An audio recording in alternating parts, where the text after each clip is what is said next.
Hi, this is Mato. Welcome to my online chess lecture. In this video I will show you a game between Anish Giri and Nepomniachtchi. This is a game from Tata Masters tournament played in 2019. Anish Giri had white pieces and he started with e4. Nepomniachtchi played d6, d4, knight to f6, knight to c3, j6. Nepomniachtchi is going for the modern defense. Bishop to e3, a6, preparing b5 and the pawn storm on the queen side.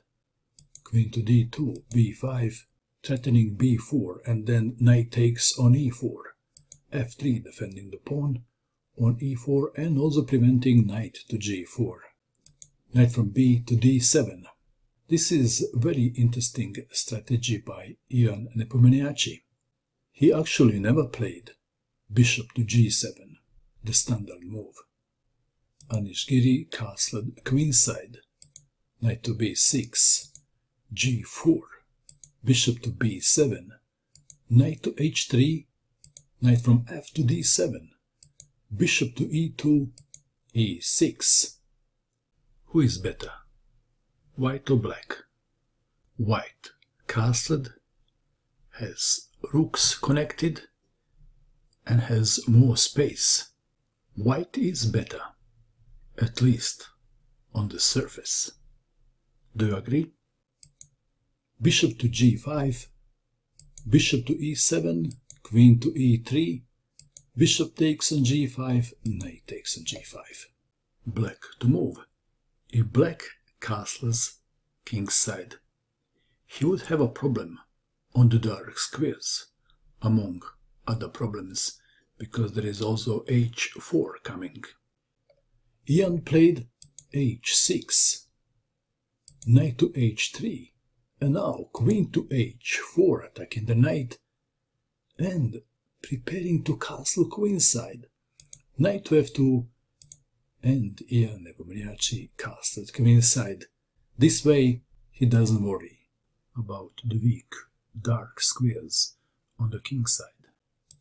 f4, f5, bishop to f3, black to move. What is the best move for black in this position? Played the best move, b4. If g takes on f5, pawn takes pawn on f5. This position favors white. b4, attacking the knight on c3. And this is now the critical position of the game. What would you do in this position if you had white pieces? Do you need to pause?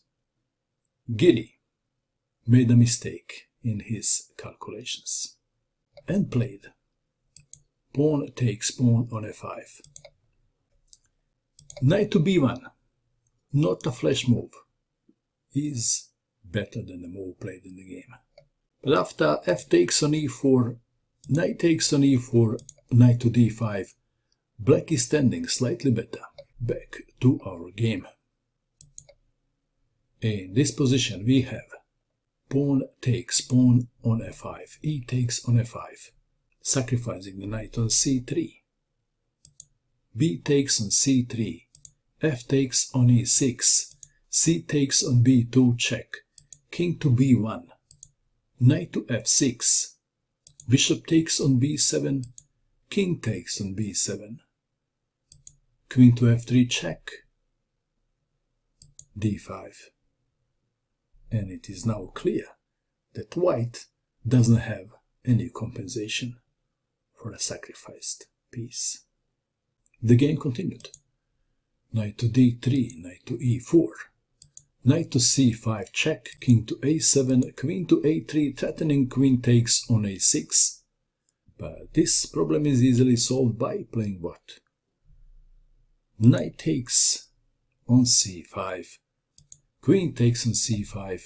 Black played a move and white resigned, and the move is king to b7. Giri resigned. Why did Giri resign? Well, Giri was hungry and it was lunchtime. For the entertainment purpose, I will show you just one line. This is not the only line. Perhaps rook from h to e1, intending to push the pawn all the way. Queen takes on g4, e7, rook to d6. Pawn is pushed and promoted to queen. Rook takes queen. Rook takes rook. Why did black allow this? Queen takes on d1, check. King takes on b2, knight to c4, check. King to b3, queen to b1, check. King to c3, queen to a1, check. King to d3, queen to d1, check. King to c3, queen to f3, check. King to b4, and there is checkmate in one. And the move is in a slow motion.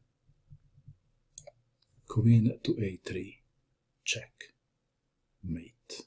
And let's go back to this very critical moment of the game. This is the position. Knight to b1 looks like an obvious move, but it wasn't played. Instead, pawn takes pawn on f5, and the knight sacrifice didn't work. What do you think of this game? And that is all. I hope that you enjoyed watching this video. I wish you good luck with your chess, and bye for now.